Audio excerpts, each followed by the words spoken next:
Greetings, everyone. We hope you are well. Thank you so much for joining us today. As Comrade Ajamu already pointed out, we have so much to discuss, and it is really imperative that we kind of think more about removing the propaganda that has already flooded our minds, flooded our hearts, and flooded our ability to be critical and to think with reasoning and logic. And so, we understand that for many of us, for colonized people, non-male people, marginalized genders, our non-binary folks, our queer family members and whatnot, all of oppressed people in the world, and especially in the US, we understand that we have accepted the capitalist misrepresentation of history, and that the fight for African people has been kind of balanced or waged, if you will, for the vote.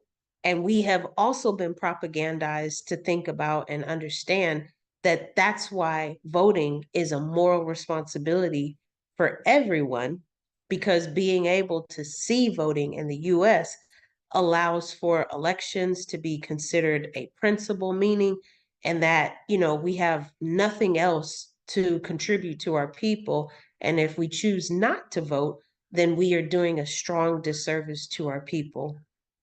We've got to unpack that, and we have got to think more about what that means. It is strongly supported that our African ancestors understood the importance of us organizing together and voicing ourselves and our needs. It is also strongly supported that they never intended for that one act of voting to be the only way that we can accomplish the things that we need to accomplish. And what you'll notice if you do the research, if you do increase your political education, you'll start to notice a trend with all of our ancestors: Malcolm X, Shirley Graham Du Bois, W.E.B. Du Bois. We even saw it with some of our other ancestors who were not born in the US and had more of a consistent ideology with pushing to support African people. We have Marcus Garvey. Of course, we have Kwame Nkrumah. We have Sekou Touré. We have all these different examples, Amilcar Cabral, of these folks who basically, if they weren't already Pan-Africanists, then they started to transform and to shift into that. And so my point is, they may have started off with thinking that voting was the only way to make change, but over time, they started to get more aware of the fact that there are several ways to make a difference. And every single person that I mentioned joined some organization that was working for justice at some point in their life so that they could do exactly what we are trying to do. They could make a difference for people.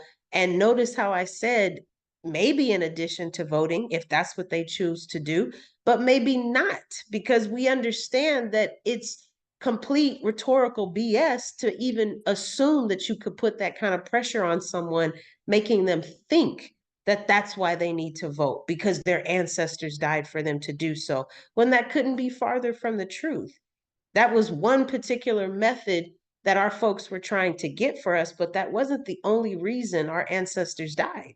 There were several reasons that our ancestors died. And the most important one is because they wanted us to be able to keep fighting after they passed on, after they sacrificed for us. And they wanted us to be better. They wanted us to be smarter. They wanted us to not accept the current systems of oppression that we are hopefully fighting against. But some of us have become laxed. Some of us are not fighting as much. Some of us are very comfortable taking on the house slave mentality, when we need to be taking on the field slave mentality, and we need to pray for strong winds.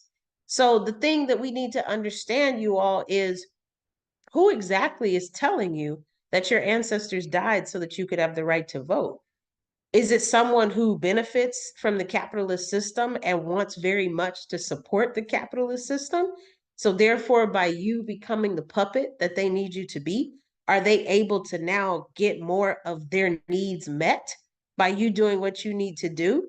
Because let us be clear, whatever your purpose and intention of voting is, I would argue that you're doing it because you're trying to change the conditions that we're currently experiencing. Maybe you're fed up with how sucky education is in the US. Maybe you're upset with the reproductive justice current phenomenon in the US. Maybe you really want climate change to be addressed. Maybe you're really worried about other issues that need to be addressed, immigration, whatever the case may be, job security, whatever. So you could take any one of those topics I just mentioned, and you can think about how no matter what happens every 4 years, there's sort of a bell curve, if you will, where things may be quote unquote getting better, and then they tend to go down again. And that's pretty much a consistent pattern, regardless of who the House is controlled by, regardless of who's in the office, regardless of who the cabinet belongs to. The point we're trying to make you all is that you have to think about how the US was established. It was established by killing a large group of indigenous people, stealing their land, violating them sexually. It was also established by kidnapping a large group of African people, taking them away from their land and stealing resources on both the indigenous land as well as from African soil so that you could profit, so that you could benefit, so that you could establish your companies, so that your companies could establish roots and start to grow and be able to charge people lots and lots of money so that you could profit from the transatlantic slave trade. My dad and I just had a conversation the other day about the root of how capitalism got started. And it was very much because of the transatlantic slave trade. And yesterday, when we spoke in my work study meeting, we were talking about how insurance companies got started with the transatlantic slave trade because unfortunately plantation owners considered their enslaved Africans to be their property.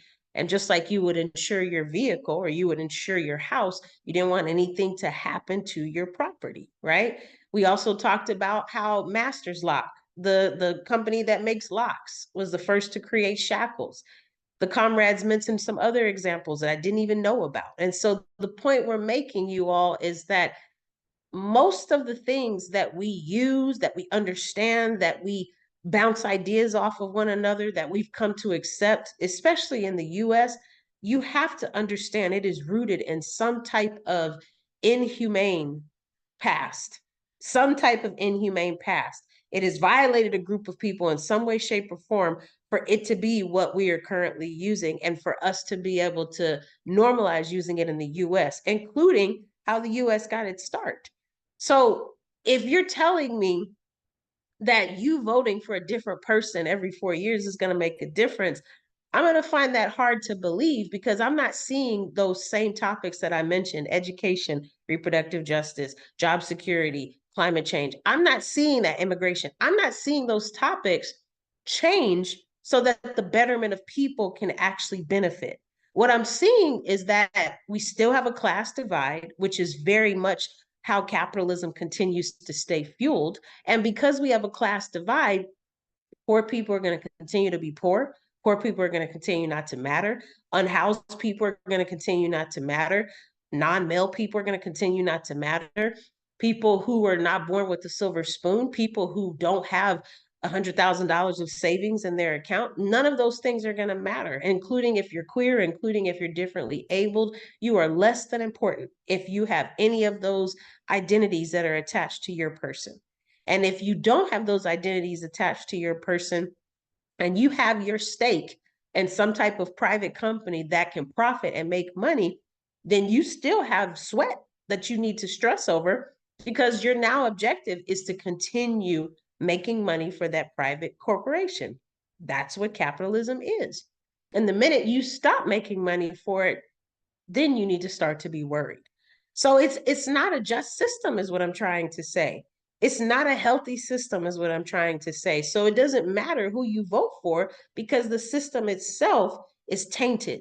It doesn't matter who you vote for because the system itself is toxic. It does not matter who you vote for because the people who are interested in running this system are not interested in detoxifying it. They are not interested in doing that because capitalism to them is a beautiful thing. It's a beautiful system.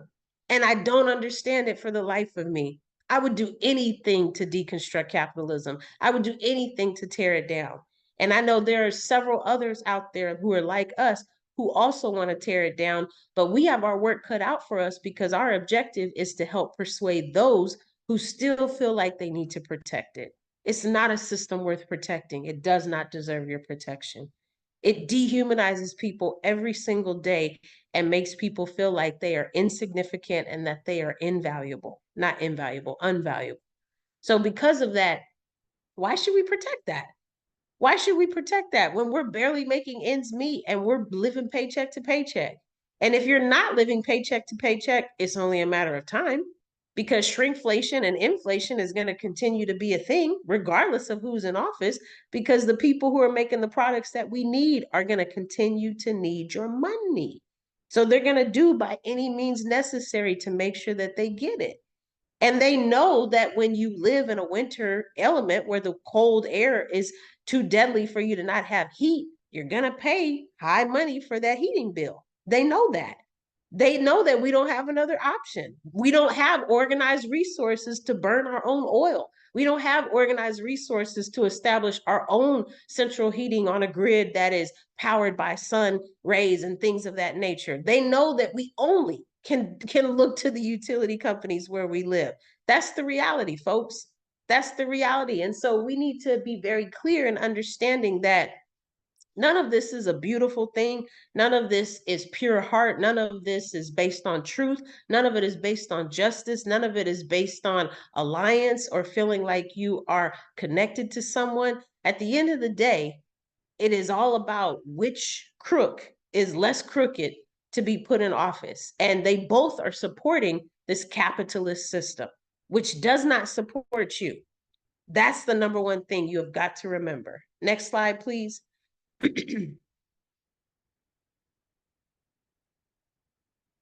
So we can also think about how when we start to really understand what's going on, we can start to think about how if we're looking at the system, then we can really visualize how this has been over time. Our ancestors have been communicating about this for a while now.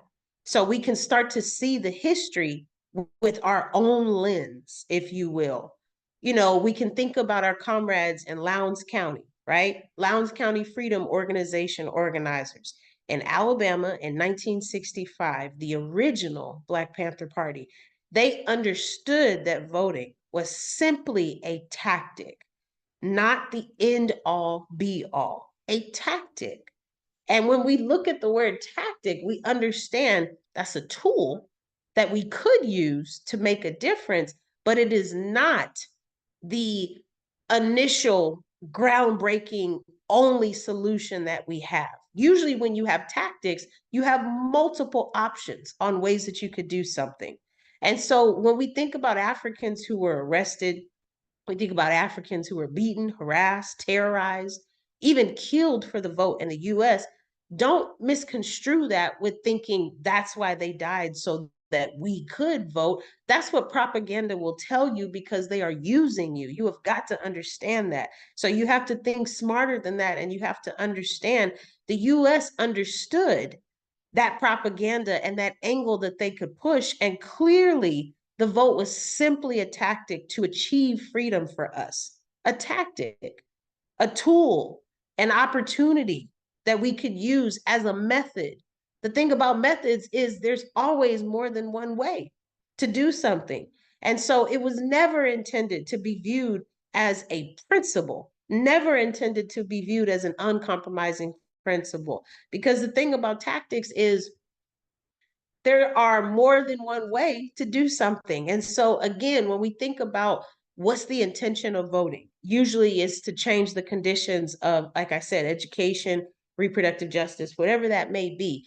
But when you think about it, there are several other ways that you can still have an impact on those circumstances that I just mentioned. I was talking about this to some friends just the other day, and I've been really pushing for them to start to think about things that they could do outside of voting because I'm trying to encourage them to join an organization that's working for justice.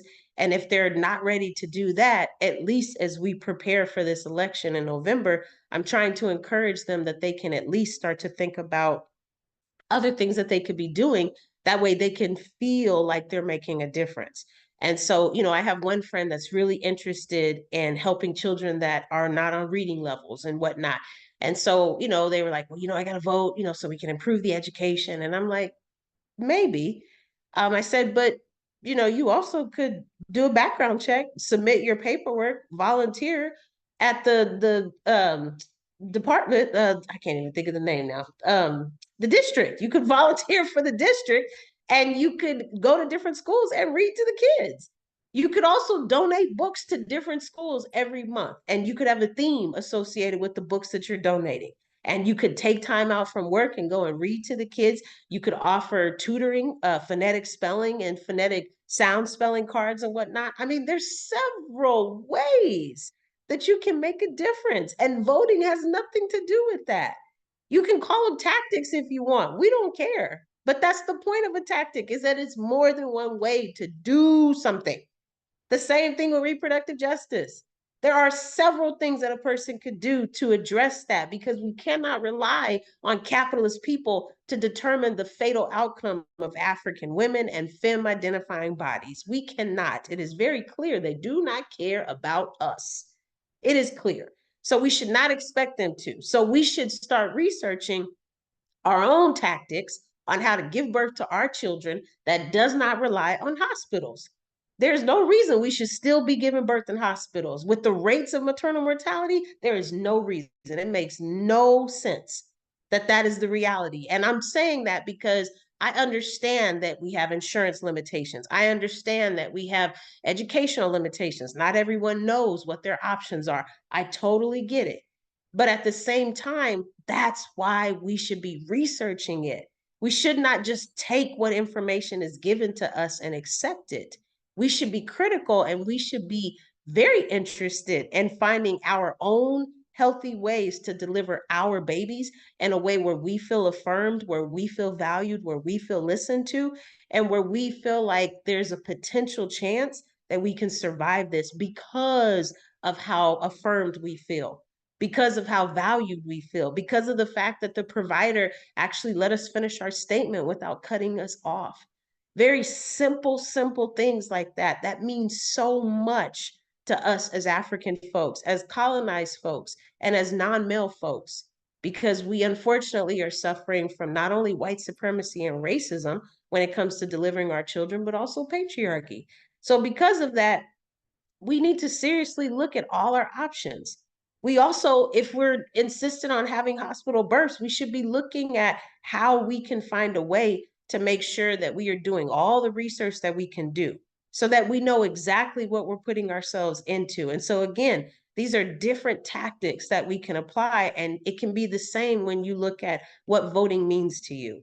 Now, we're not saying that you should not vote. We're saying you should understand why you do what you do, and you should be able to explain it if somebody asks you. And we are asking you to do more than just voting, like joining an organization that's working for justice, or supporting a Pan-Africanist organization that is working for justice, and maybe consider joining next year, maybe consider joining in a couple of weeks. But there should be some type of motivation for you to feel like you have the capacity to make a difference yourself. You should not be relying on some uh, capitalist person who's going to be in an office somewhere that you're not going to be able to access. You should not be relying on them to change your outcomes and to affect your world, because they're not going to put your best interest at heart. That's literally the opposite of what capitalism stands for. Their intention is to keep giving private corporations the opportunity to make money. Unless you work for a private corporation, you have nothing to do with that. So thinking about more of what it means to be humanistic, thinking about more of what it means to understand that we are the ones that we've been waiting for. Our ancestors have already laid out what we need to do. We don't need to be relying on other people to change our conditions for us. A, because they could care less and they're not going to change them. They're going to continue to make them worse. And B, we already have the tools to fix it. We have the tactics, if you will, to fix it. We know what we need to do. The question is, why is it taking so long of us to actually stand up and do those things? Some of us are still more concerned about being self-centered. So we need to check into that. We need to tap into that. Some of us are working on persuading other people that they need to make a difference. Some of us have the ability to support these organizations when they're doing this work, when they're bringing breakfast programs to the community, when they're bringing battered, sheltered victims for domestic violence. We're looking for clothes to donate for domestic victims. And we don't support these entities when they come into our neighborhoods. Why is that? Don't we want to end these potential problems? Don't we want children to be fed and domestic violence to be eradicated? Don't we want these things to not be an issue? So then we need to figure out a way that we can hold ourselves accountable. You can't just pray that it's going to go away. And you certainly can't expect some capitalist person who's going to be in office for 4 or 8 years to make that go away when that's not their priority. It was never their priority. That's what we need to understand. I love how Comrade Ajamu said every year they say this is the most important election. Have you noticed that? Every 4 years they say that. Every 4 years they say that. Even if someone has already been in office, oh, this is the most important. But that's what you said 4 years ago. That's what you said 8 years ago. That's what you said in 2016. That's what you said in 2020. That's what you're saying now. That's what you'll say in 2018, 2028. Like, come on. We got to be smarter, you all. We got to be smarter. And we have to understand that these folks are making profit off of our choices and off of our ignorance. And we deserve better, and we should give better for a fighting chance for the people to come after us. Ashe.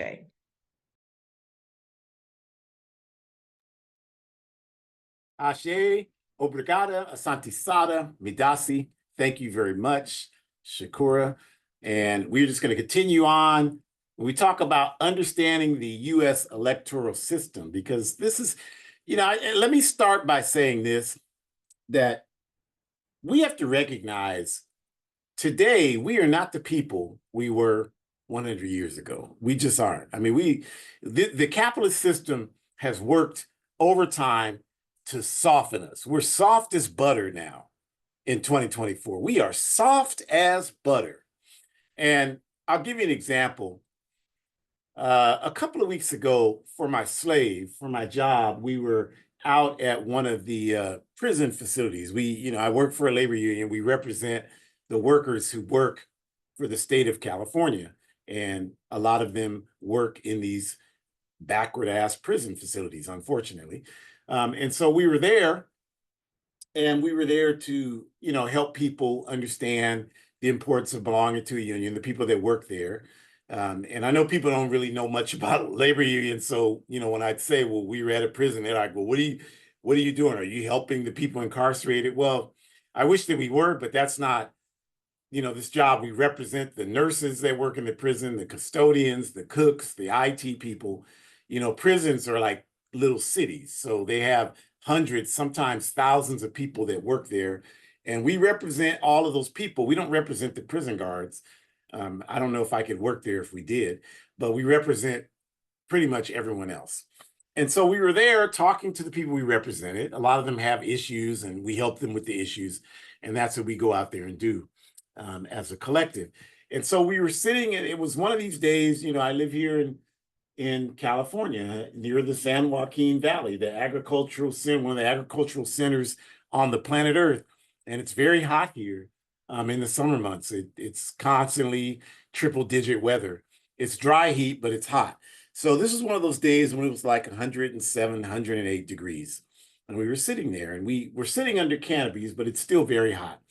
And so one of the European women who represents, she works there, but she's, one of the union people. She said, I can't take it anymore. I have to go. It's too hot. And, was the manager there. So I told her, well, go ahead and go, take care of yourself, do what you have to do. And she said, well, I don't understand how you can stay out here. And I said, well, my ancestors picked cotton in this weather. And she said, oh, she said, that is so disrespectful. And I said, look, your feelings are not my problem. Unless you can demonstrate to me that my ancestors did not pick cotton in weather worse than this, your feelings are completely irrelevant to me. But the point I'm making is that when she said it was too hot, a couple of the Africans there said, yeah, it's too hot. And that's why I said what I said, because there's this thing functioning right now where people really have allowed themselves to believe that their individual interests supersede everything else. And my thing, and it's this individualistic capitalist culture. Well, they have a right to believe that their truth is their truth. And to me, that's all a bunch of bullshit. You are the direct beneficiary of people who suffered every single moment of every day of their lives. And if they had adopted the poot butt attitude that so many of us have today, we wouldn't be here. We would have been extinct a long time ago. All over the world, we would be extinct. They had to struggle to make it through the day. And all we're concerned about is our comfort. They didn't have the luxury of worrying about their comfort. And so I mean, that's really a problem that has to be addressed. But as it relates to this electoral process, it's related to that because we just want to be comfortable. We had a discussion at work Friday, and people were saying, well, social media, the algorithms are designed so that people are reinforced with happy things. And I told them, oppressed people don't have that luxury to constantly be reinforced with happy things. That's our problem today. We don't want to be uncomfortable for 2 minutes. We want to be comfortable and entertained the whole time. And that's why we're in the position we're in. And then we wonder why our youth don't respect us. Well, they respect me, but people my age wonder why they don't respect us as a whole. I don't ever have any problems with youth respecting me, but they talk about how their youth, their children don't respect. And I'm like, and I tell them, like, I don't respect you. I understand why they don't respect you. What is there to respect? Because you got a damn Tesla and a house? That's nothing. That's nothing to be respecting you for. So they shouldn't respect you. You don't deserve respect. But the way we get that back, the respect, is that we got to have a clear understanding of who the hell we are and what the hell we're doing so that we can know where we need to go. When we start thinking that way, we will regain that respect that we've lost. And so let's start by just understanding some basic fundamental aspects of this backward system. Number one, the US Constitution framers, the people that framed this toilet paper document that you all call a constitution, they were all racist. Most of them were slaveholders, and if they weren't enslaving our people, they supported the institution of slavery. But people like James Madison, for example, the one who wrote the Second Amendment, the Gun Amendment, and was his family had been slaveholders for decades, right? He was one of the chief architects of the Electoral College. And if you don't know, the Electoral College is the system in place that facilitates national elections here in the United States of America. And the Electoral College has many variable reasons for why it was created. But one of the most important reasons was the fear on behalf of these Constitution crackers that they had to make sure that African people would always be held in check. And the Electoral College, one of the reasons that they created it was to ensure that that happened. They were afraid that if the popular vote was the only mechanism that facilitated elections happening, that if we continue to grow, and they knew that slavery would not be a sustainable system forever. They knew that. They acknowledged, if you read their writings, they talked about that. And they had all types of strategies for how to address that. One of which was to send us all back to Africa. Abraham Lincoln talked about that in his 7 years ago speech, or whatever the hell he was talking about. That was one of the things, was sending us back to Africa after slavery ended. So these crackers knew that. So they were afraid that if the popular vote was all that existed, that we would gain enough political power so that we would be able to influence this political system. And they didn't want that. So this is one of the major reasons that the Electoral College was created. And if you understand what the Electoral College is, you know that what it is that each of these 50 states here in the United States gets, no matter how many people vote in the popular election in that state gets a certain number of electoral votes. And the electoral votes are what are used to elect the president of the US. The popular vote is irrelevant. It's all about getting the electoral votes. So this is the reason why in 2016, Hillary Clinton got 3 million more popular votes than Donald Trump, but she didn't win the election because she didn't get the 270 electoral votes. That's all that matters. This is why in 2000, Al Gore got more votes than George W. Bush, but he didn't win the election because he didn't get the most electoral votes, the 270 electoral votes required to win the election. We've got to understand that. So that's one thing. And again, one of the main purposes of the Electoral College was to ensure a check and balance was put in place to control the popular vote. That's the only reason. Why else would you have something like that? If you're saying it's a popular election and the people decide, why would you need an Electoral College? That's because they didn't want y'all, African folks, and now other folks. And I got to give the crackers credit. Because if you look at 2024, now you got all these indigenous people here. You got 50 million Africans. There's more indigenous people than there are us. That's 100 million people. You got millions of Asian people. You got LGBTQ people. You got women who have had, on some levels, an evolving level of consciousness. So these European men, these rich European men, if all that they had was the popular vote, they would be in serious trouble today. So they have the vision to recognize that. So in terms of, from their perspective, the Electoral College was a very intelligent decision to ensure that their interests were maintained. An example of that is if you look at how the system is structured today. This is the case. You take states like Rhode Island, almost all European, Maine, almost all European, like in the 90 percentile European, these states. Montana, almost all European. You don't know if you know one African that lives in any one of those three states. That's a special thing. And most of you don't know any. Most of you've never been to either of those states. You never will go there. You don't know any Africans there because there are very few. They're European states. They're white states. They were designed that way.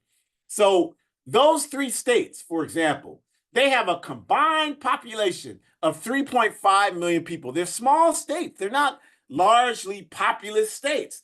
And that was the whole idea behind the Electoral College, because those three states combined have 12 Electoral College votes. You can look it up yourself if you think I'm lying to you. They have 12 Electoral College votes for 3.5 million people between the three states. In comparison, a state like Maryland, which has an African percentage of the population that is in the high 30%, low 40 percentile, for the entire state. There's a lot of Africans in the state of Maryland.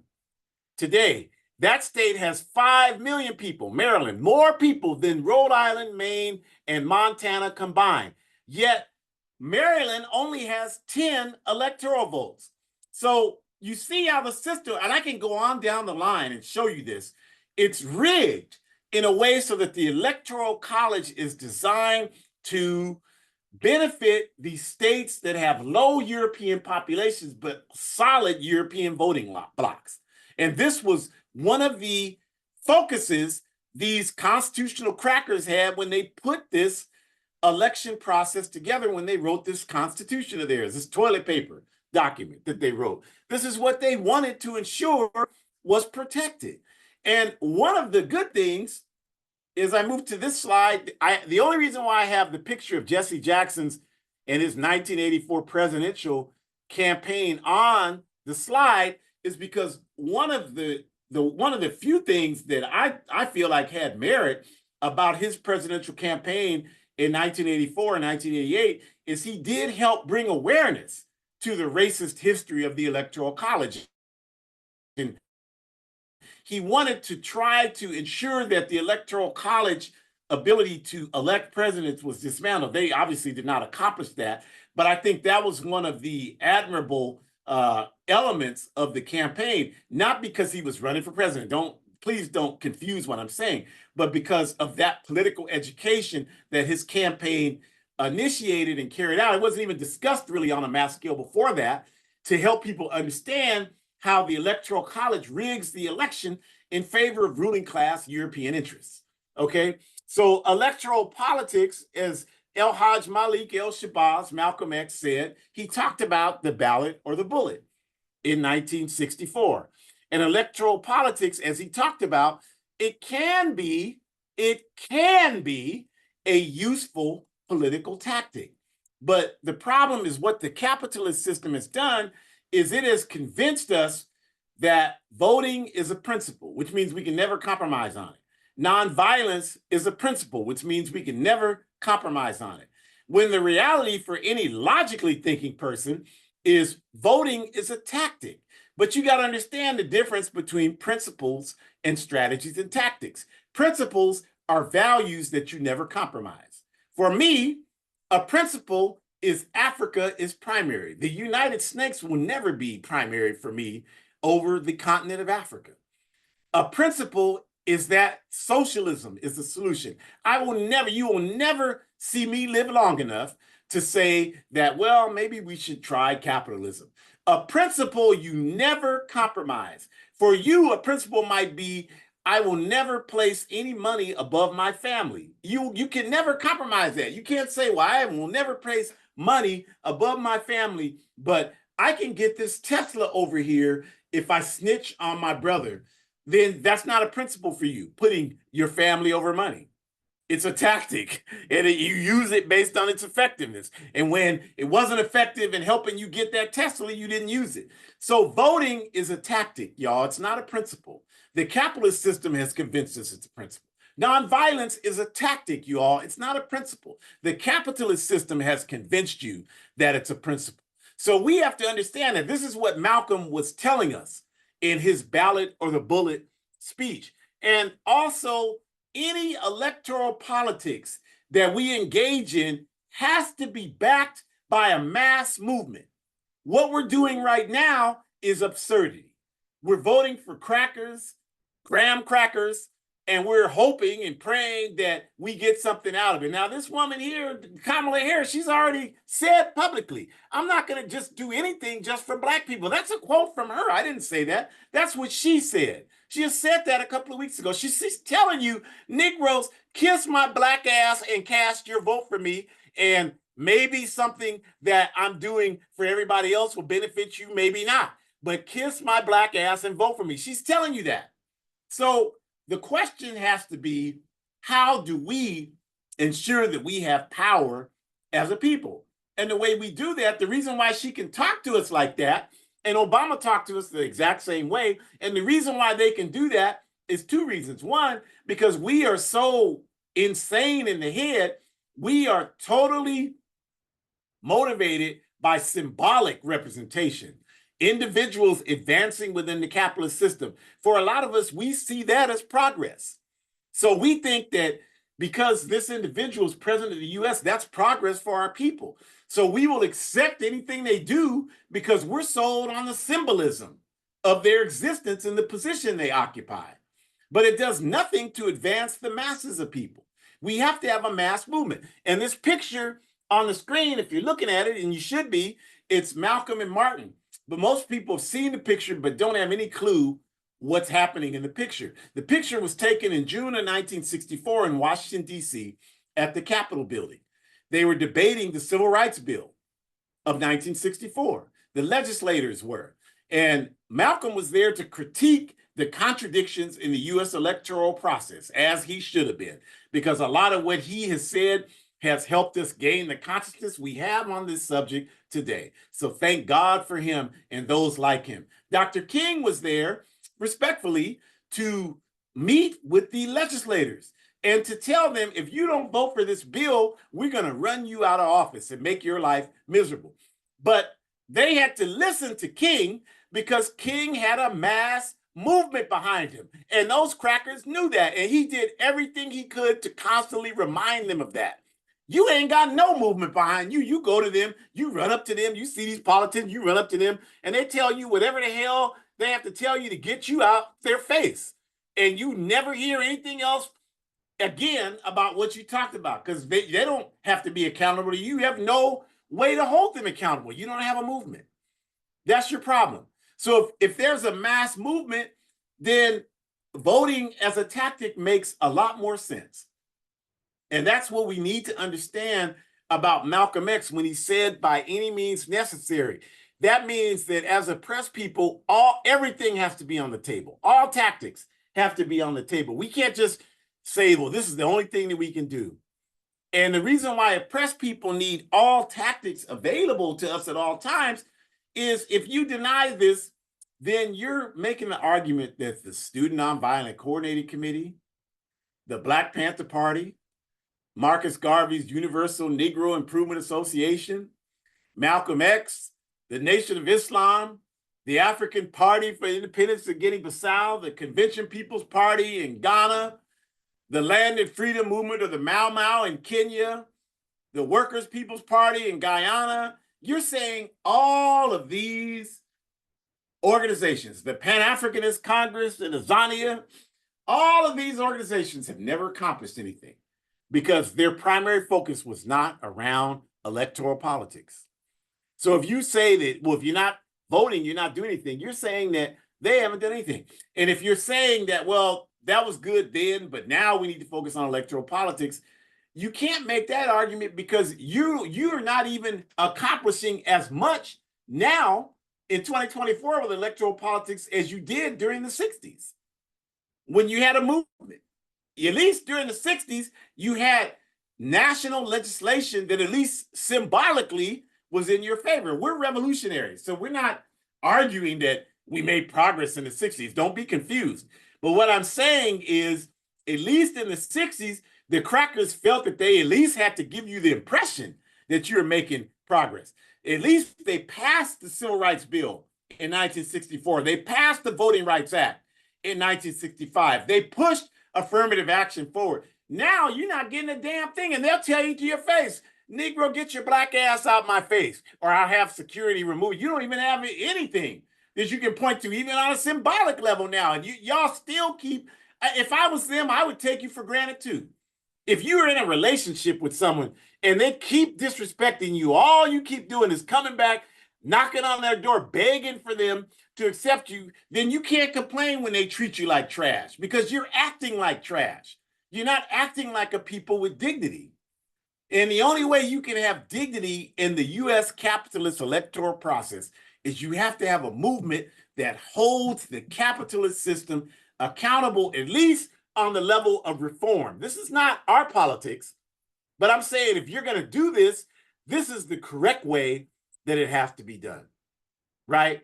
And that means that that's the reason why, even though the UNIA, the Black Panther Party, Malcolm X, 50, 60, 70, 80, 90, 100 years ago, when all those folks did their work, their contributions still supersede people like Al Sharpton and Jesse Jackson and all of these electoral Negroes, still supersedes any contribution. These Barack Obama, Kamala Harris still supersedes. In fact, the only reason why you got Kamala Harris and Barack Obama is because of mass movement, not the other way around.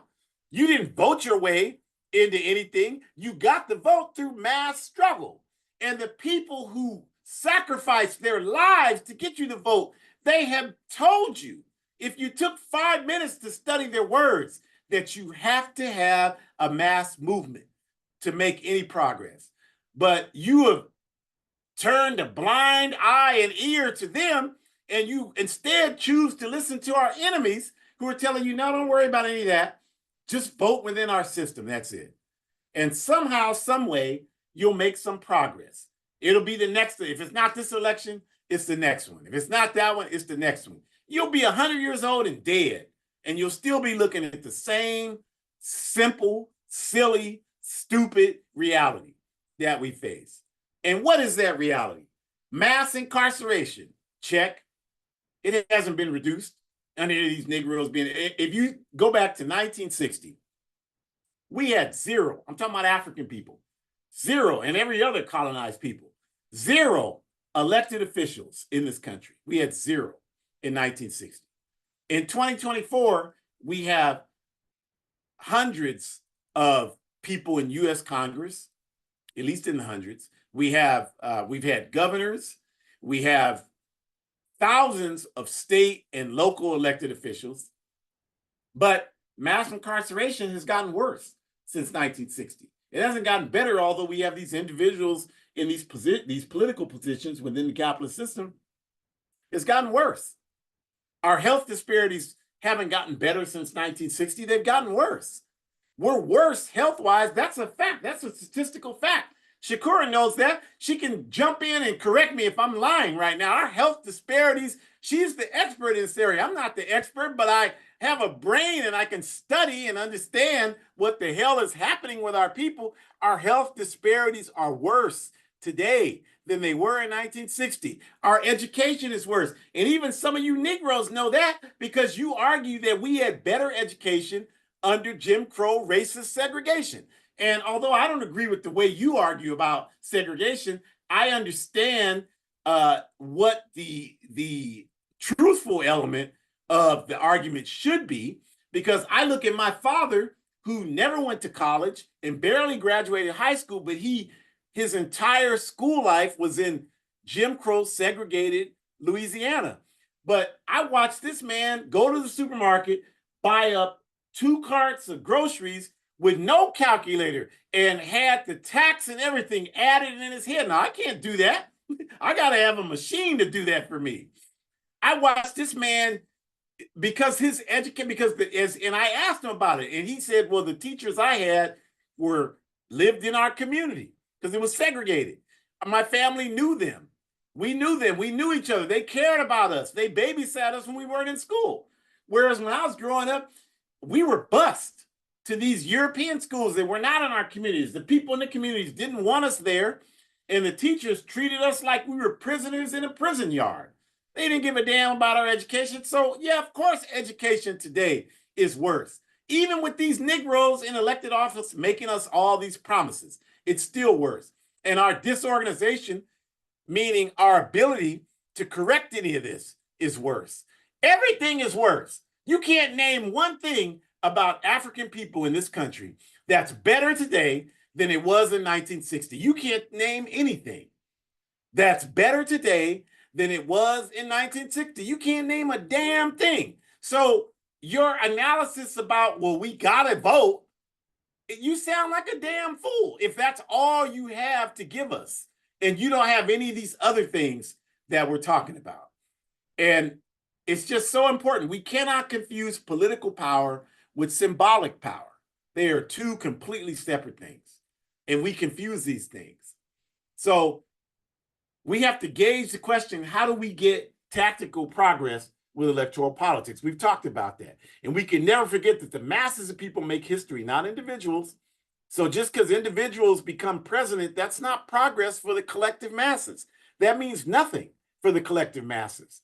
Only the masses of people make history. A Negro as president of the international capitalist world power does nothing to advance the interests of the masses of African people, because capitalism was built and is maintained on our backs. So anybody in that position has to advance the capitalist system, which means they have to say what Kamala Harris said. You Negroes, I'm not doing nothing specifically for you, because that would be an attack against the capitalist system. If the system is the reason we're oppressed, and we know it is, how's she going to do something seriously for us, like guaranteed employment, for example? That could never happen in this country. Free health care. It could never happen under the capitalist system. All of these things would undermine capitalism. A serious anti-poverty program. It could never happen. You got to have poverty in a capitalist system. So as long as the African masses are disorganized, there's no political power for us within this system, this capitalist system, no matter how much we vote. But with the proper organization, we can accomplish anything. So we want to invite you to join us next week, September 15th. We're going to be talking about all these people talking about go back home, go back where you came from. We're going to be talking about when they tell you to go back where you came from. And so join us next week, same time, same place, everything. The upper left-hand QR code, APRP programs are on there. Number one, I just saw one of our comrade sisters in Ghana just launched another regular podcast. So all of them will be in there. Check them out. You can go to the Forward Ever shop, purchase revolutionary clothing Support the African Revolution, hoodcommunist.org. Support Hood Communist. Please do that. Go to www.aprp-intl.org and join the All African People's Revolutionary Party. But be serious about it, okay? A lot of you do, and you reach out to me and say, hey, this program helped me. This is the reason why I breathe every day. So thank you for reaching out and saying that. I really appreciate it. I really respect. We don't know each other, but you have nothing but my love and respect. And contribute to the APRP through Venmo. It's Venmo at A-APRP and PayPal at AAPRP. And Burkina Books at the bottom, QR code on the right. That's one of our programs in the All African People's Revolutionary Party. So support it. We are building capacity. We told you, all over Africa. So support us in that work and support my book so we can organize here, because that's how I finance the work that we do here. A guide for organizing defense against white supremacist, patriarchal, and fascist violence. Unfortunately, the book is only available through Amazon. Please don't reach out to me with stupidity. If you want to complain about Amazon, then show me how you're not going to Shell and Target and all that, and show me that you have a free printing press. I've sold thousands of this book, and I didn't have to spend a dime to produce the copies. I didn't have to spend, it's sold all over the world. People bought it in Africa and Europe, Central, South America, Canada. I didn't have to pay to ship it. You know how much international shipping is? So unless you have a better solution for me, I'm going to use the enemy's tools to advance our struggle. And I don't even want to hear you, because you're not even serious if you're not thinking about that the way we need to think about it, the way I think about it. But buy the book. It's only $8 US. That's how we fund our anti-fascist work, so that we can stop these white supremacists from terrorizing you. Thank you for joining us. Forward ever, backwards never. Enjoy the rest of your day.